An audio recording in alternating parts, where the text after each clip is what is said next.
All right, welcome into another episode of Beers by the Ivy. Thanks for watching. Thanks for clicking on this video. Please subscribe, like the video. If you want to support me, I'm selling these hats. They're super awesome. I have them in three colors: this color, Wrigley color, and then like a throwback Wrigley color corduroy hat. But please subscribe. Please like the video. We're just getting going here.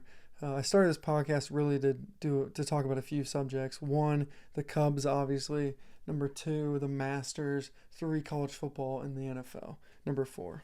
So college football. It's my first ever college football video. I'm so excited. We just started a couple months ago. And we're already rocking and rolling. So let's jump into it. In today's video, I'm going to talk about neutral sites, why I hate them. That's kind of like my fun topic. Then we're going to jump into the big game recaps. And then, of course, we'll jump into my top 10. I think I absolutely nailed the top 10, but I love college football.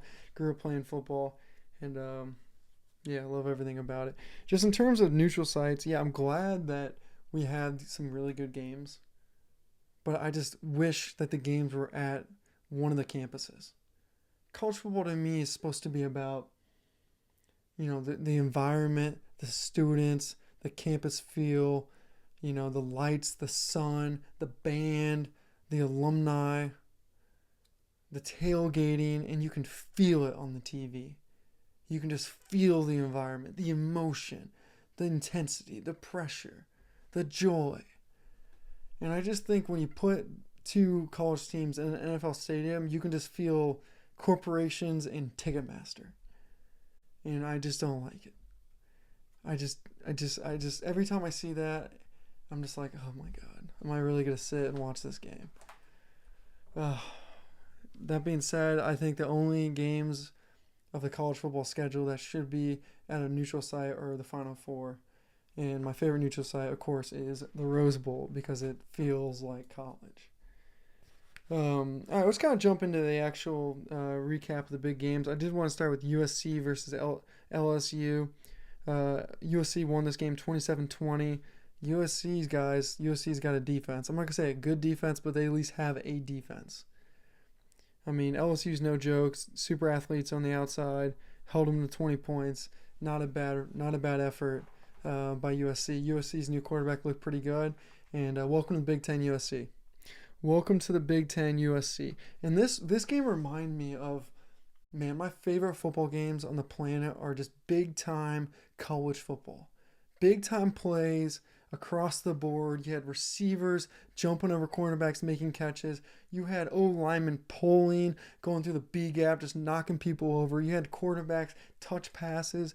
I mean, there's everything that you love about football in one product. And plus, it's the college kids, the college helmets, the legacy, and there's just something about the visual of watching these guys go out there and play football that's just better than the NFL. Now, mid-range college football is horrific to watch, but top-end college football compared to the NFL, in my opinion, outcompetes the NFL. Average college football, rather watch the NFL by a mile. So it's just, you gotta love that. Early in the season, you're already seeing like Final Four competitiveness out of some of these teams. Another thing to mention about this game, USC did a solid for the Big Ten, guys. These matchups between Big Ten versus SEC are going to be huge down the road. We had one in week 1, Big Ten won. Week 2, we got Texas versus Michigan at Michigan. If Big Ten can win this game, that's the difference between getting 5 teams or 4 teams in at the end of the season. So this is huge playoff implications down the road. So big win by the Big Ten. Shout out USC for coming in hot for the Big Ten. All right, next game, Miami versus Florida. Florida's one of the hardest places to play. Once again, it kind of goes back to my rant at the beginning how awesome like on campus is. But Miami comes in and routs them 41-17. Cam Ward, I believe he was a transfer.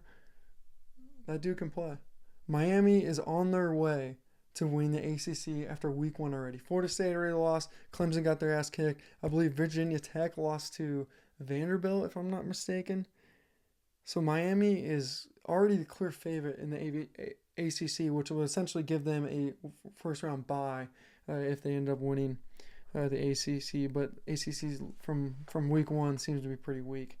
I think my big note I wrote down right here is quarterback is the key, and that kind of jumps me into the Georgia versus Clemson game. Okay, Georgia started off slow, but geez, did they pour it on 34-3? I mean, that is an absolute ass kicking. And there's not really I can say about Georgia other than they are my number one team, and geez, they're good. And that was a statement game to say, hey guys, we didn't win last year, but we're coming for it this year. And Clemson, Dabo Swinney is on the hot seat from the Twitter and ESPN trolls. Um, but it just kind of goes back to that comment I had from about Miami is QB is key. Clemson ranks fifth preseason in talent rankings. That means their roster's pretty good, but they keep getting their ass kicked. And the reason why they get their ass kicked is because they don't have a Heisman level quarterback. Their run was built on two guys, Watson, Trevor Lawrence. Without those two guys, they're bad. They've swung and missed on two quarterbacks in a row. You do that in college football these days, you're going to be bad. Back in the day, you could have JT Barrett at Ohio State who couldn't even throw the ball, rush, and you could win a Big Ten championship. Not anymore. You have to be a quarterback who can throw the ball with touch and read coverage.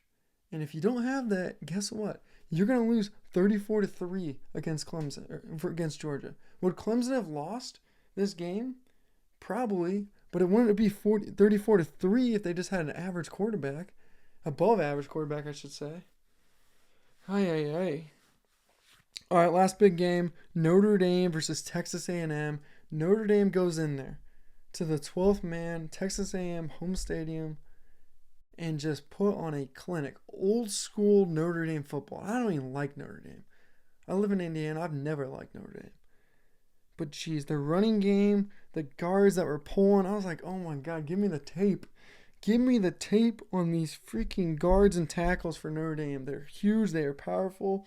Leonard, the quarterback, I believe a transfer, coming in strong. Good player. Seems to have a good interview. Seems like a good kid. But yeah, Notre Dame, a statement win. A statement win.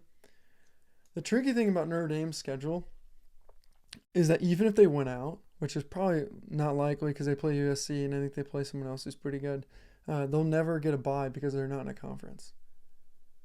And I always thought it'd be cool for Notre Dame to be in the Big Ten, but yeah, so they'll never get a bye. They'll get a home playoff game, which is totally badass, but they will never get they'll never get a first round bye. Just side note there. All right, let's jump into the best part of the video, top 10, guys. Here's my top 10 teams after week one.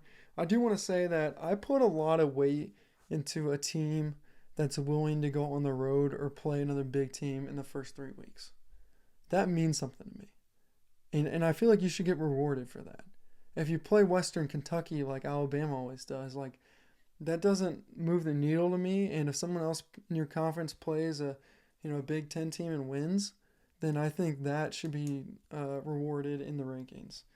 So number one team I have in the country, I think it's a no-brainer. I think it's Georgia. One of the most impressive performances of the weekend.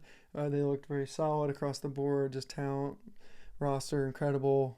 They've been there, done that, and we know they're going to perform essentially every week. Number two, Ohio State. A little bit of a slow start, but the new quarterback Howard looks super good. Running backs, they got two of them. The freshman receiver, I believe it's Smith. He looked absolutely incredible. Becca looked solid. And yeah, they're just defense as expected. Solid, great team. And I'm looking forward to just them getting tested because that's what I want to see. I mean, the next couple of weeks here, they're not going to be tested until Oregon. Number three, Texas. And put Texas number three just because they looked, solid. They only played Colorado, but whoop-de-doo. But still, I mean, two quarterbacks both looked good. Solid roster, giant offensive line. Once again, hard to even judge them until they get tested, but week one, you take your W and you move on. Number four, Notre Dame. Notre Dame moved up a couple spots for me, but once again, if you're willing to go and play at SEC school, one of the hardest environments in the SEC, Texas A&M on the road, week one, and you go out there and beat them 23-13, and you handle business with a running game, then guess what? You're good enough to be in my top four. Very impressive. Once again, I don't even like Notre Dame, but I got to respect their performance. Number five, Bama. This is just a placeholder. I have really nothing good or bad to say about Bama. They're Bama, so they're number five. There's really no nothing about it. Once again, look forward to seeing them get tested. Number 6, Oregon. I had Oregon drop a few spots. They were completely lackluster, and they look kind of small to me. So I mean, verdict's still out on Oregon, but I gotta respect what Notre Dame did, and I gotta respect that Oregon. I mean, they didn't really even show up, and they looked pretty slow and small, and yeah, just not ready to play. Miami, number 7, once again, top ACC school. High odds that they are gonna get the bye in the first round. I could see some people putting them in the top 5. I just don't think that they would beat Bama, but maybe I'm wrong. Ole Miss, number 8, another placeholder. It's not like I've really watched much Ole Miss, to be frank with you guys, but big team, SEC school, and this is more of me hedging my bets for the future, keeping Ole Miss in the top 10. Number 9, Penn State. No joke win. And I dog Penn State because I always think their offense is so boring, but they really turned it on the second half. West Virginia is a great environment. They have no defense, West Virginia. West Virginia's defense is pretty embarrassing. But nonetheless, Penn State turned it on. Solid defense as always. But their running game picked up, and their quarterback made a few good throws, and they ended up winning the game pretty large, even with the rain delay. So, yeah, I liked what I saw about Penn State. I'm not going to be bought into Penn State until they beat either Ohio State or Michigan or one of the top, couple teams in the Big Ten. But nonetheless, I think they deserve number 9, so they're number 9. And number 10, USC, giant win. Giant win, because LSU's no joke. I mean, LSU's got the guys. I mean, they always have the guys, man. Brian Kelly, LSU is a solid coach. Was a solid coach at Notre Dame, solid coach at LSU. So yeah, Lincoln Riley coming in, new quarterback, having to coach him up. Way better defense this year. Just even first glance, better defense. A couple of receivers made big plays, and yeah, I mean, you're going in there and you're beating one of the top, SEC schools, and you're brand new to the Big Ten. That's a lot of pressure, and Lincoln Riley's been known for not showing up on some of these big games, and I think that's a giant win. So they deserve to be number 10. A few other teams, let's see. Michigan didn't make it. I thought Michigan played a little sluggish, so they're outside the top 10. But new coach, and I'm sure they'll pick it up down the line. All right, guys, that'll wrap it up. Please like, subscribe. Once again, check out my store. But we'll be coming in with weekly videos of college football, daily videos on all things sports, Cubs content, of course, NFL coming around the corner, so there'll be a bunch of NFL content. But yeah, these are the kind of format of videos I'm going to do in terms of long form content. Thanks, guys. We'll talk soon.